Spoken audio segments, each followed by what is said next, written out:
तो यहाँ पे इस वीडियो में हम बात करेंगे पॉपुलेशन इंटरेक्शन की।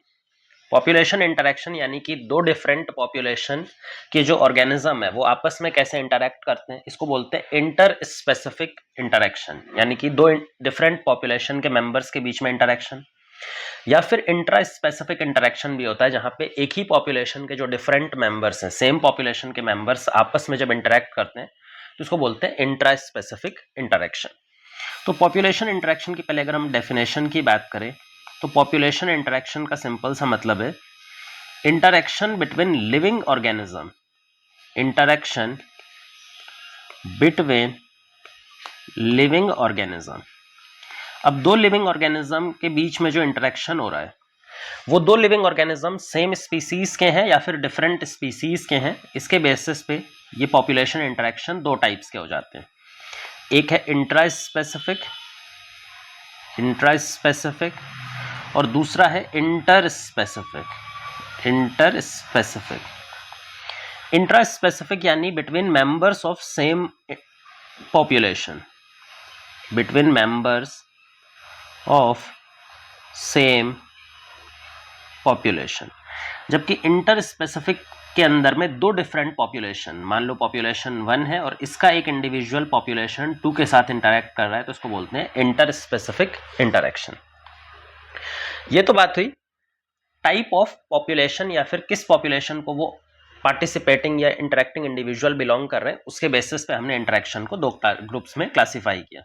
एक और तरह से इंटरेक्शन को क्लासिफाई किया जा सकता है बेस्ड ऑन इफेक्ट। कभी भी जब इंटरेक्शन होता है तो उस पर्टिकुलर एक स्पीसीज पे या तो बेनिफिट होता है, या तो उसको हार्म होता है, या तो उसको कोई इंपैक्ट नहीं होता, जिसको बोलते हैं न्यूट्रल इंपैक्ट। तो किसी भी इंटरेक्शन के 3 डिफरेंट इंपैक्ट हो सकते हैं। पहला हो सकता है बेनिफिट, जिसको हम प्लस साइन से रिप्रेजेंट करने वाले। दूसरा है हार्म, जिसको नेगेटिव साइन से रिप्रेजेंट करते हैं। और तीसरा है नो इम्पैक्ट, उसको कोई इम्पैक्ट नहीं पड़ता उस पर्टिकुलर इंटरेक्शन से, जिसको न्यूट्रल बोलते हैं। और इसको रिप्रेजेंट करने के लिए 0 यूज किया जाता है। तो ये 3 लेटर्स हम यहाँ पे यूज कर सकते हैं। अब डिफरेंट कॉम्बिनेशन में जब हम इन इंटरेक्शंस को बनाएंगे कि जो दो इंटरेक्टिंग मेंबर्स हैं उनको बेनिफिट हो रहा है या फिर हार्म हो रहा है, उसके बिहाफ पे कई सारे इंटर स्पेसिफिक इंटरेक्शन की बात हम यहाँ पे करने वाले हैं। हमारे चैप्टर में सिर्फ और सिर्फ इंटर स्पेसिफिक इंटरेक्शन है, इंट्रा स्पेसिफिक इंटरेक्शन हम नहीं पढ़ने वाले। तो जो इंटरेक्शंस हम पढ़ेंगे वो कुछ इस तरह से, मान लो ये दो स्पीसीज हैं, स्पीसीज नंबर 1 और स्पीसीज नंबर 2, दो अलग अलग स्पीसीज, यानी कि हम इंटर स्पेसिफिक इंटरेक्शंस की ही बात करने वाले हैं। उनके ऊपर में क्या इफेक्ट पड़ रहा है और इसके बेसिस पे किस टाइप का इंटरेक्शन वो कहलाता है, ये सारी चीजें हमें पढ़नी है। सबसे पहला इंटरेक्शन है म्यूचुअलिज्म,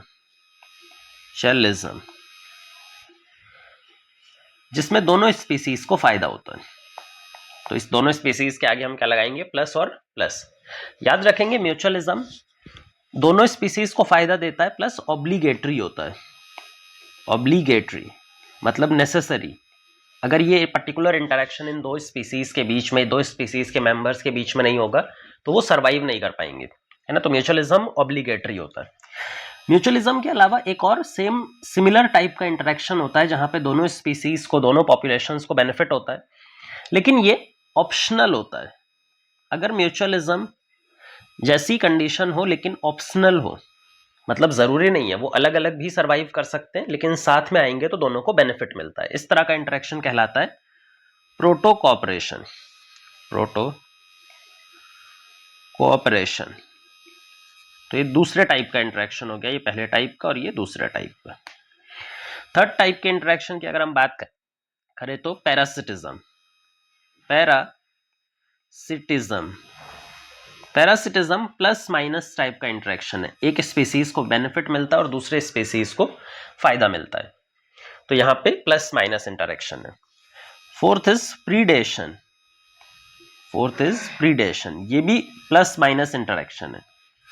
एक प्रीडेटर होता है जो किसी दूसरे को खाता है, तो जो प्रीडेटर होता है वो खाता है तो उसको फायदा मिलता है, लेकिन जिसको वो खाता है, जिसको बोलते हैं प्रे, उसको नुकसान होता है, इसलिए उसके लिए plus minus type of interaction, predation भी काउंट किया जाता है। फिर अगर हम बात करें कमेंसलिज्म, कमेंसलिज्म ऐसा इंटरेक्शन है जहां पे एक पर्टिकुलर पार्टिसिपेटिंग स्पीसीज को फायदा मिलता है जबकि दूसरे स्पीसीज के लिए इंटरेक्शन न्यूट्रल होता है, मतलब उसको ना फायदा मिलता है और ना ही उस पर्टिकुलर इंटरेक्शन से नुकसान होता है। तो ये हो गया हमारा कमेंसलिज्म। फिर बात करें अमेंसलिज्म की। अमेंसलिज्म में कमेंसलिज्म का उल्टा होता है, मतलब एक पार्टिसिपेटिंग मेंबर को नुकसान होता है और दूसरे को कोई बेनिफिट या फिर कोई फायदा नहीं होता। तो ये एक को नुकसान होता है, दूसरे को कोई इंपैक्ट नहीं होता। लास्ट अगर हम बात करें तो कंपटीशन, जो दोनों के लिए नुकसानदायक होता है। दोनों किसी चीज के लिए कंपीट करते हैं, कंपटीशन करने की वजह से दोनों का नुकसान होता है। तो ये कुछ बेसिक इंटरेक्शन है, ये सारे के सारे इंटर स्पेसिफिक इंटरेक्शंस है। तो हमारे जो 12th क्लास की एनसीईआरटी है उसमें इंटर स्पेसिफिक इंटरेक्शंस की ये सारे टाइप्स यहाँ पर दिए हुए हैं। एक एक करके हमें इनको डिस्कस करना है और समझने की कोशिश करनी है। पहले बात करते हैं म्यूचुअलिज्म की। सबसे पहला इंटरेक्शन जो हमें स्टडी करना है दैट इज म्यूचुअलिज्म। अब म्यूचुअलिज्म जैसे थोड़ा सा हमने पहले भी बताया था, एक म्यूचुअल बेनिफिशियल रिलेशनशिप है। दो स्पीसीज के बीच में, दो मेंबर्स के बीच में एक ऐसा एसोसिएशन है जहां पे दोनों को फायदा मिलता है, तो म्यूचुअली बेनिफिशियल है और साथ में ऑब्लिगेटरी है। मतलब अगर इस एसोसिएशन ना हो, इस एसोसिएशन के बिना वो दोनों मेंबर्स में से कोई भी अकेला सर्वाइव नहीं कर सकता। So it is obligatory plus mutually beneficial, दोनों के लिए फायदेमंद होती है इस तरह का association, where none of participating members could survive alone। अकेले उन दोनों में से कोई भी सर्वाइव नहीं कर पाएगा। इसके एग्जाम्पल की बात करें तो सबसे अच्छा एग्जाम्पल आपने लाइकन पढ़ा होगा। लाइकन एक ऐसा कंपोजिट ऑर्गेनिज्म जो एल्गी प्लस फंजाई से मिलकर के बना होता है, जहां पे एल्गी क्या करता है, एल्गी खाना बना रहा होता है और फंजाई क्या करता है, वाटर एब्जॉर्प्शन कर रहा होता है, सॉइल से वाटर प्लस न्यूट्रिएंट्स का एब्जॉर्प्शन कर रहा होता है। सो लाइकन में एल्गी प्लस फंजाई का एक कंपोजिट ऑब्लिगेटरी एसोसिएशन प्रेजेंट होता है। दूसरे एग्जाम्पल की अगर हम बात करें तो दूसरा एग्जाम्पल है 1-to-1 प्लांट पॉलिनेटर रिलेशनशिप। कुछ ऐसे स्पीसीज होते 1-to-1 प्लांट एंड पॉलिनेटर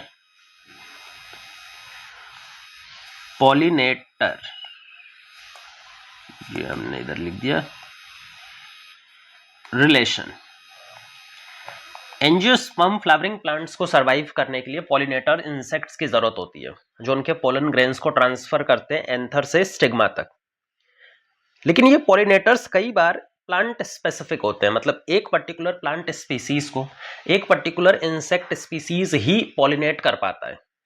तो इस तरह के tight 1-to-1 plant pollinator relationship को भी हम क्या बुलाते हैं, म्यूचुअलिज्म बुलाते हैं, क्योंकि यहाँ पे अगर एक भी एब्सेंट होगा तो दूसरा अपनी लाइफ साइकिल कंप्लीट नहीं कर पाएगा, दोनों एक दूसरे के ऊपर में डिपेंड कर रहे होते हैं।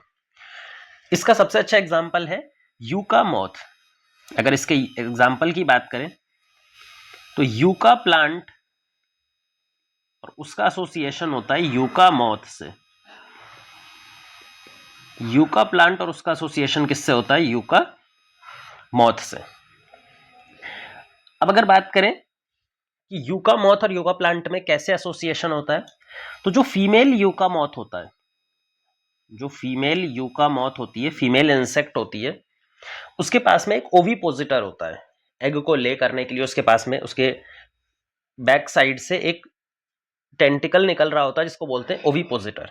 वो ओविपोजिटर की मदद से जो यूका प्लांट का फ्लावर है, उस फ्लावर की जो ओवरी कैविटी है, उस ओवरियन कैविटी में अपने एग्स रिलीज कर देती है। तो फीमेल यूका मॉथ के पास में क्या होता है, ओविपोजिटर। मेल के पास में ये ओविपोजिटर नहीं होता, ये पार्ट नहीं होता, और इस ओविपोजिटर की मदद से वो क्या कर सकती है, lay eggs inside flower ovary. जो यूका प्लांट का फ्लावर है उसके ओवरी में ये एग ले कर सकती है। अब इससे दो फायदे हो जाते हैं। जब ये एग ले करने के लिए यूका प्लांट के ऊपर आएगी तो उसका पॉलिनेशन कर देगी। जब वो एक यूका प्लांट से एक यूका फ्लावर से दूसरे यूका फ्लावर में मूव करती है तो पोलन ग्रेन्स का ट्रांसफर भी करवा देगी। तो इससे प्लांट को फायदा हो जाएगा।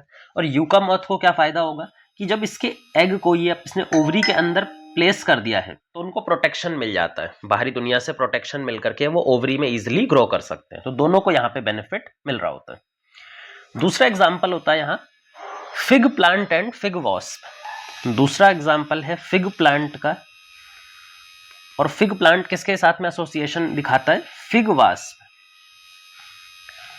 जहां पे एक particular fig species, fig plant की एक पर्टिकुलर स्पीसीज एक पर्टिकुलर वॉस्प स्पीसीज के साथ में ये इंटरेक्शन शो करती है। अगर उसको पॉलिनेशन करवाना है तो वॉस्प की एक पर्टिकुलर स्पीसीज ही उसका पॉलिनेशन करवा सकती है। अब ये होता कैसे वो समझेंगे। देखो, फिग प्लांट के अंदर में एक स्पेशल टाइप का इन्फ्लोरेसेंस होता है जिसको बोलते हैं हाइपेंथोडियम इन्फ्लोरेसेंस। जो इन्फ्लोरेसेंस एक कॉम्पोजिट इन्फ्लोरेसेंस की तरह दिखाई पड़ता है, जहां पे एक बड़ा सा रिसेप्टेकल या कप जैसा स्ट्रक्चर होता है। ये कप जैसा स्ट्रक्चर होता है, अंदर से ये खाली होता है और बाहर एक छोटा सा पोर होता है। ये जो पोर है इसको बोलते हैं ओस्टियोल। ये जो पोर है इसको बोलते हैं ओस्टियोल। इस अंदर कैविटी के अंदर, ये खाली जगह के अंदर में तीन तरह के फ्लावर्स होते हैं। पहले फ्लावर्स होते हैं फीमेल फ्लावर्स। ये पहले सबसे अंदर की तरफ होते हैं फीमेल फ्लावर्स, फीमेल फ्लावर्स। और सबसे एंट्रेंस की तरफ, ओस्टियोल के बिल्कुल पास की तरफ क्या प्रेजेंट होते हैं, मेल फ्लावर्स। ये अलग फ्लावर्स होते हैं, these are male flowers, male flowers. Last एक और तरह के फ्लावर्स होते हैं जो न्यूट्रल फ्लावर्स होते हैं, जिनके अंदर कोई भी सेक्स जेंडर उनके अंदर प्रेजेंट नहीं होते, मेल और फीमेल दोनों ही प्रेजेंट नहीं होते हैं। तो दीज आर न्यूटर फ्लावर्स। अभी हमारे काम के सिर्फ मेल और फीमेल काम आएंगे।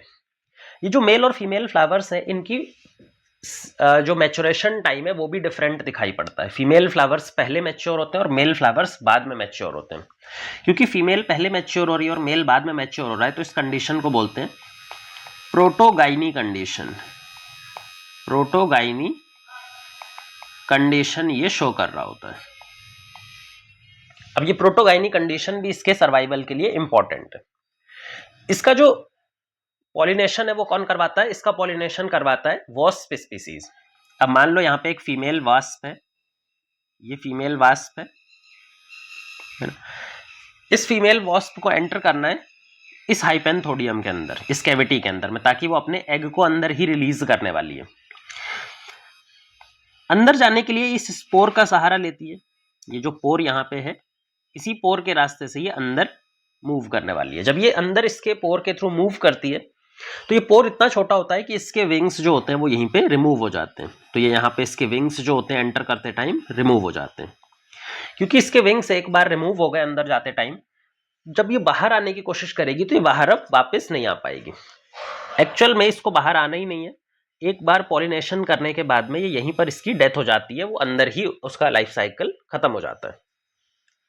तो अब ये अंदर एंटर करती है। अंदर जैसे ही एंटर करती है तो इसको ये मेल फ्लावर मिलेंगे और फीमेल फ्लावर मिलेंगे। मजेदार बात यह है कि मेल फ्लावर तो बाद में मैच्योर करेंगे, मेल फ्लावर तो बाद में मैच्योर करते हैं, पहले कौन सा मैच्योर करता है, फीमेल फ्लावर्स। तो यहाँ पे इसको जब ये एंटर करेगी तो फीमेल फ्लावर्स मैच्योरेशन के टाइम पर रहते हैं। अब जैसे ही अपने एग ले करने के लिए यहाँ पर इस फ्लावर के अंदर एंटर करती है तो इसकी बॉडी पे बहुत सारे पोलन ग्रेन्स चिपके हुए हैं। अब ये पोलन ग्रेन्स कहाँ से आए, अभी जब हम आगे लाइफ पढ़ेंगे साइकिल इनकी तो वो बताएंगे। तो इसकी बॉडी पे कई सारे पोलन ग्रेन्स चिपके होते हैं। जैसे ही एग ले करने के लिए अंदर एंटर करती है तो ये जितने भी पोलन ग्रेन्स हैं वो फीमेल फ्लावर के स्टिग्मा पे जाकर के अटैच हो जाते हैं और ये वास्प भी अपने एग को यहीं पे रिलीज कर देती है। मान लो ये वास्प ने अपने एग्स को यहाँ पे रिलीज कर दिया। एग रिलीज करने के बाद में इसका काम खत्म हो जाता है, यहीं पे खत्म हो जाती है, मर जाती है। और जो प्लांट के सेल्स हैं वो इसके न्यूट्रिशन को एब्जॉर्ब करके उसको न्यूट्रिशन की तरह यूज कर लेते हैं, उसकी बॉडी को डिकम्पोज कर देते हैं।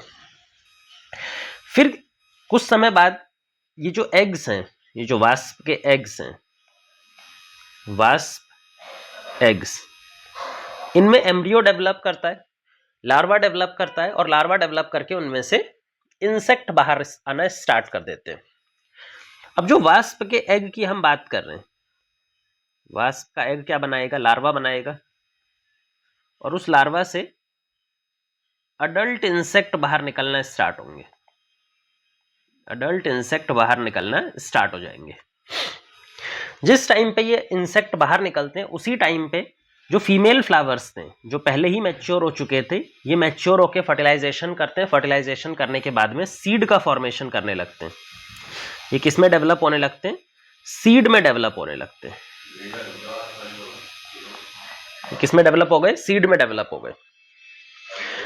अब जब दोनों सीड साथ में ये डेवलप हो रहे हैं तो फायदा ये मिलता है कि जो वास्प के अडल्ट इंसेक्ट बनते हैं, इनके लिए खाना अवेलेबल हो जाता है। भाई अडल्ट इंसेक्ट को खाना खाना पड़ेगा, और ये खाने की फॉर्म में क्या खा सकते हैं? जो कुछ सीड्स होते हैं, बहुत सारे सीड यहाँ पे बनने वाले हैं, हजारों सीड बनने वाले हैं, तो हजारों सीड में से कुछ सीड ये इंसेक्ट लार्वा फीड कर लेगा तो भी प्लांट को कोई दिक्कत नहीं होने वाली, वो इजिली रिप्रोड्यूस कर सकता है। अब ये जो वास्प का लार्वा अडल्ट इंसेक्ट बनाता है, ये भी मेल और फीमेल में डिफरेंस होता है। वास्प के एग से मेल पहले बाहर निकलता है। जो मेल इंसेक्ट होता है ना, वास्प के लार्वा से जो मेल इंसेक्ट होता है वो इमर्ज करते हैं फर्स्ट, वो पहले ही इमर्ज कर जाते हैं। अच्छा, ये जो मेल अडल्ट इंसेक्ट्स हैं ये विंगलेस होते हैं, इनके पास में विंग्स नहीं होते हैं, ये छोटे छोटे विंगलेस इंसेक्ट्स होते हैं। इनका सिर्फ लाइफ में दो ही काम है। पहला काम है कि फीमेल से मेटिंग करना। जो मेल इंसेक्ट्स यहाँ पे बाहर निकले अभी, ये फीमेल इंसेक्ट्स से मेटिंग करते हैं। अब आप बोलेंगे सर फीमेल तो अभी लार्वा से बाहर ही नहीं आई है, क्योंकि मेल पहले आ गए, लार्वा से फीमेल तो बाहर ही नहीं आई है। तो जो मेल है वो फीमेल लार्वा स्टेज में ही रहेगी, उसके साथ ही मेटिंग कर देते हैं और उसके अंदर अपने स्पर्म को रिलीज कर देते हैं। तो जो मेल होते हैं वो मेट करते हैं किसके साथ? Male mate with female still inside larva, जो अभी भी कहां पे? इनसाइड लार्वा, और वहीं पर स्पर्म को रिलीज कर देते हैं। ये पहला काम हो गया मेल इंसेक्ट का। जो दूसरा काम है मेल इंसेक्ट का, क्योंकि उसके पास विंग्स तो है नहीं तो वो बाहर तो जाएगा नहीं, उसका दूसरा काम है इस इनफ्लोरेसेंस के अंदर जो धीरे धीरे फ्रूट में कन्वर्ट होता जा रहा है, यहां पे पोर क्रिएट करना। तो जो मेल लार्वा बनते हैं ना, मेल इंसेक्ट बनते हैं, वो यहां पे छोटे छोटे गैप क्रिएट कर देते हैं, जिन गैप को बाद में यूज करके फीमेल इंसेक्ट इजिली बाहर निकल सकती है। ठीक है, तो मेल का दूसरा काम होता है फ्रूट के अंदर में पोर क्रिएट कर देना। Fruit to create pores in fruit for females wasp to escape, वहां से वो बाहर निकल जाए, ऐसी व्यवस्था वो कर देते। इतना काम करने के बाद में उनकी भी डेथ हो जाती है। जो मेल होता है वो भी यहीं पर डेथ हो जाती है उसकी, और प्लांट जो फ्रूट है वो भी उसको एब्जॉर्ब कर लेता है, उसको डिकम्पोज कर देता है। फिर इसके बाद क्या होता है? फीमेल लार्वा से बाहर आते हैं। फीमेल जब लार्वा से बाहर आती हैं तो वो पहले से ही उनके पास में फर्टिलाइज्ड फीमेल्स होती हैं, क्योंकि लार्वा स्टेज में ही मेल ने उनके साथ कॉपुलेशन कर लिया था। तो लार्वा से बाहर आते ही वो फर्टिलाइज्ड स्टेट में ही रहती हैं। अब जब लार्वा से वो बाहर आएंगे, नेक्स्ट स्टेज में लार्वा है, लार्वा से बाहर क्या निकल रही है? Female insect. अच्छा, फीमेल इंसेक्ट के पास में विंग्स होते हैं। जब हमने मेल्स की बात की थी तो मेल्स के पास विंग्स नहीं थे, लेकिन फीमेल्स के पास में विंग्स प्रेजेंट होते हैं। एक और चीज याद रखो कि जब फीमेल बाहर आती है एग से, लार्वा से, तो उस टाइम पर मेल फ्लावर भी अब मैच्योर होना स्टार्ट हो गया, क्योंकि मेल फ्लावर बाद में मैच्योर होता है यहाँ पे, और फीमेल फ्लावर पहले ही मैच्योर हो चुकी है। तो अब मेल फ्लावर भी क्या होने लगा है? मैच्योर होने लगा है, मतलब ये पोलन ग्रेन रिलीज करने के लिए तैयार है।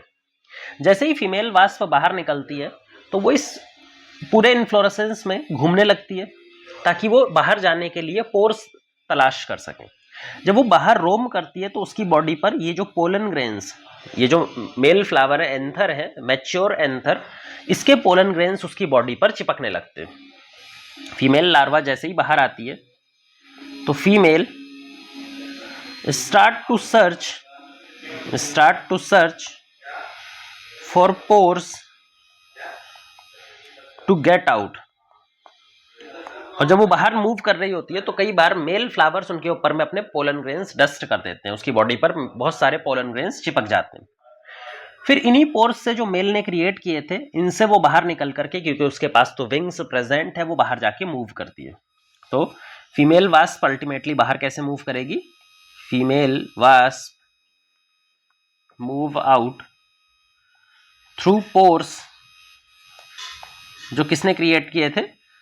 क्रिएटेड बाय मेल वास्प, जो पहले से ही मेल वास्प ने क्रिएट कर रखे हैं, उनके थ्रू वो बाहर निकल जाती है और इस तरह से नए जो फिग प्लांट है, नया फिग फ्लावर है, उसको सर्च करने के लिए निकल जाते हैं। तो इस तरह से दोनों के लाइफ साइकिल कंप्लीट हो रही होती है। अब इसके अलावा ये तो हो गया हमारे पास में एक बहुत ही कॉम्प्लेक्स ऑर्गेनाइजेशन, लेकिन इसके अलावा भी बहुत सारे प्लांट पॉलिनेटर रिलेशनशिप होते हैं जहां पे प्लांट इंसेक्ट को कुछ बेनिफिट प्रोवाइड करता है, कोई रिवॉर्ड प्रोवाइड करता है, खाने की फॉर्म में रिवॉर्ड हो सकता है या एग लेइंग स्पेस की फॉर्म में रिवॉर्ड हो सकता है, बहुत सारे तरह का रिवॉर्ड वो दे सकता है। बदले में इंसेक्ट क्या करता है? इंसेक्ट उसको पॉलिनेट कर रहा होता है। लेकिन कई बार प्लांट बेवकूफ भी बनाता है। कुछ प्लांट एक अलग तरह का मैकेनिज्म फॉलो करते हैं जिसको बोलते हैं डिसीट, धोखा देना, बेवकूफ बनाना, ताकि वो पॉलिनेशन अचीव कर सके। तो एक ऐसा प्लांट है जो क्या यूज करता है, या फिर बहुत सारे ऐसे प्लांट होते हैं जो डिसीट का यूज करते हैं।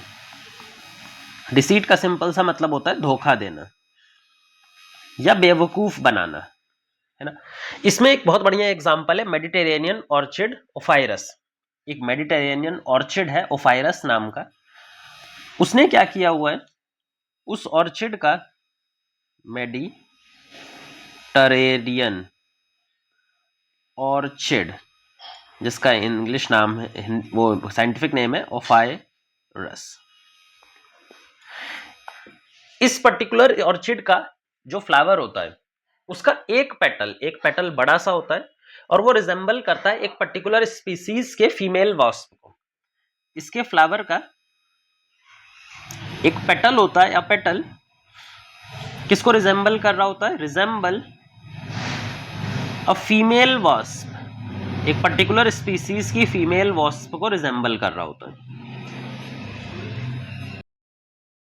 अब क्योंकि इसका एक पर्टिकुलर पेटल फीमेल वास्प को रिजेंबल करता है, तो जो मेल वास्प होता है इस पर्टिकुलर फ्लावर की तरफ, इस जो फीमेल की तरह रिजेंबलेंस है उसका, उस फ्लावर की तरफ अट्रैक्ट होगा और उसके पास आकर के मेटिंग करने की कोशिश करेगा, जिसको हम बोलेंगे स्यूडो कॉपुलेशन।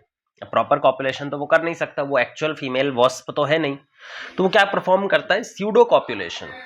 तो जो मेल फ्लावर है वो मेल वास्प होगा, वो अट्रैक्ट होता है टूवर्ड्स द फ्लावर पेटल, उस पर्टिकुलर फ्लावर पेटल की तरफ अट्रैक्ट होता है और उसके साथ में जाकर के स्यूडो कॉप्युलेट करता है, स्यूडो कॉप्युलेट्स।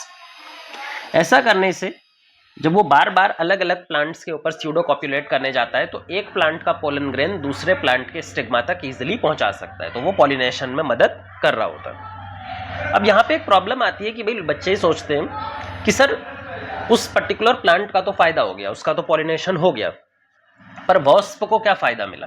भाई वास्प को तो उसने बेवकूफ बनाया, कोई रिवॉर्ड दिया नहीं, तो वास्प की जो सेक्सुअल डिजायर थी वो काउंटर हुई, वास्प ने अपनी सेक्सुअल डिजायर पूरी कर ली, चाहे वो स्यूडो कॉपुलेशन के थ्रू ही। तो इसको भी हम म्यूचुअलिज्म की कैटेगरी में ही प्लेस करते हैं। म्यूचुअलिज्म का ही मिलता जुलता एक और इंटरेक्शन होता है जिसका नाम है प्रोटो कॉपरेशन। वैसे ये एनसीईआरटी में अलग से नहीं दिया हुआ है, लेकिन हम इसको अलग से आपको बता रहे हैं ताकि अगर कभी भी इस तरह का क्वेश्चन बनता है तो आप इसमें डिस्टिंग्विश कर पाए। तो उसका नाम है प्रोटो कॉपरेशन। अब प्रोटो कॉपरेशन भी म्यूचुअली बेनिफिशियल एसोसिएशन है। जैसे म्यूचुअलिज्म दोनों के लिए फायदेमंद था, वैसे ही प्रोटो कॉपरेशन भी दोनों पर्टिकुलर पार्टिसिपेटिंग मेंबर के लिए फायदेमंद होगा। लेकिन यहां पर ऑब्लिगेटरी कंडीशन नहीं है। ऐसा नहीं है कि अगर एक स्पीसीज दूसरे स्पीसीज के साथ में इंटरेक्शन ना करें तो दोनों का सर्वाइवल नहीं होगा, वो दोनों अलग अलग भी सर्वाइव कर सकते हैं। फर्क सिर्फ इतना होता है कि जब वो साथ में सर्वाइव करते हैं तो दोनों को थोड़ा फायदा मिलता है। इसका सबसे अच्छा एग्जाम्पल है हर्मिट क्रैब। एक क्रैब होता है जो सी ओशन की सरफेस पे पाया जाता है, नीचे पाया जाता है, और उसके साथ में सी एनीमोन। आपको पता होगा सी एनीमोन एक एनिमल है जिसके पास में स्टिंगिंग टेंटिकल्स होते हैं, जिससे कि वो प्रीडेटर्स को दूर रखता है। उसके पास जहरीले टेंटिकल्स होते हैं, उस जहरीले टेंटिकल से बचने के लिए प्रीडेटर्स उसके पास में नहीं आते। सी एनीमोन और हर्मिट क्रैब अकेले आराम से ग्रो कर सकते हैं, इनको सर्वाइव करने के लिए एक दूसरे की जरूरत नहीं होती है। लेकिन कई बार क्या होता है कि सी एनीमोन, ये जो सी एनीमोन है वो start growing over shell of, जो हर्मिट क्रैब है उसके ऊपर ग्रो करने लगती है, उसके शेल के ऊपर ग्रो करने लगती है हर्मिट क्रैब। उस हर्मिट क्रैब के शेल के ऊपर ही वो ग्रो करने लगता है। इससे फायदा क्या होता है, दोनों को फायदा क्या मिलता है वो समझते हैं। देखो, हर्मिट क्रैब का सबसे बड़ा फायदा है कि सी एनीमोन जब उसके पीठ के ऊपर ग्रो करेगा, उसके शेल के ऊपर ग्रो करेगा, तो प्रीडेटर उससे दूर रहेंगे, क्योंकि सी एनीमोन को डायरेक्टली प्रीडेटर खाने नहीं आ सकते। सी एनीमोन के पास में जहरीले टेंटिकल्स हैं, तो प्रीडेटर्स उससे दूर रहेंगे। और सी एनीमोन को उल्टा क्या फायदा मिलेगा कि हर्मिट क्रैब जब मूव करता है तो एक जगह से दूसरी जगह ट्रांसफर होना इजी है। भैया सी एनीमोन तो सेसाइल है, सी एनीमोन तो एक जगह चिपका रहता है। अगर सी एनीमोन धरती पर चिपकेगा, किसी पत्थर पे चिपकेगा, तो एक जगह से दूसरी जगह मूव नहीं कर सकता। लेकिन अगर वो हर्मिट क्रैब के शेल के ऊपर चिपका हुआ है, तो जैसे जैसे हर्मिट क्रैब मूव करेगा तो सी एनीमोन भी एक जगह से दूसरी जगह इजिली मूव कर सकता है। तो इस तरह के इंटरेक्शन को बोलते हैं प्रोटोकॉपरेशन, जहां पे दोनों को फायदा मिल रहा है। लेकिन अगर दोनों अलग अलग भी रहेंगे तो भी सर्वाइव करेंगे, ऐसा जरूरी नहीं है कि दोनों साथ में रहकर ही सर्वाइव कर सकते हैं। तो इस तरह के इंटरेक्शन को बोलते हैं प्रोटोकॉपरेशन। पर प्रॉब्लम यह है क्योंकि एनसीईआरटी में यह इंटरेक्शन अलग से मेंशन नहीं किया हुआ, तो अगर कभी भी क्वेश्चन आता है हर्मिट क्रैब और सी एनीमोन का और उसमें प्रोटोकॉपरेशन जैसा कुछ नहीं लिखा है, तो आप इस इंटरेक्शन को क्या लेबल करेंगे, कमेंसलिज्म। तो उस टाइम पर हम इस इंटरेक्शन को बोलते हैं कमेंसलिज्म।